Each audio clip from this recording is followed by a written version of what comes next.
திருப்பாவை பாசுரம் 13.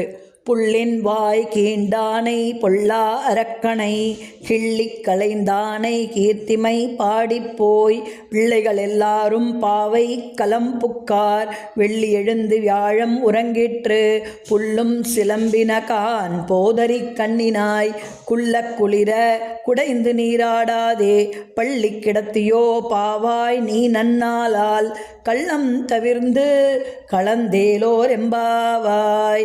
இந்த பாசுரத்தின் விளக்கம்: பறவை வடிவில் வந்த பகாசுரனின் வாயை பிளந்தவனும் தீயவனான ராவணனின் தலைகளை கிள்ளி எறிந்தவனுமான அந்த மகாவிஷ்ணுவின் புகழை பாட தோழியர் அனைவரும் வந்துவிட்டோம். விடியலின் அடையாளமாக வெள்ளி வானில் எழுந்துவிட்டது, வியாழன் மறைந்துவிட்டது, பறவைகள் கீச்சு கீச்சென்று ஒலிக்கத் தொடங்கிவிட்டன. மானை போன்ற மருண்ட கண்களை உடையவளே, இன்னும் நீ உறங்குகிறாயோ?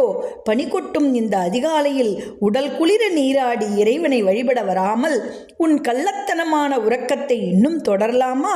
உன் பிடிவாதத்தை விட்டுவிட்டு எங்களுடன் இணைந்து கண்ணனை பாட விரைந்து வா. சர்வம் கிருஷ்ணார்ப்பணம்.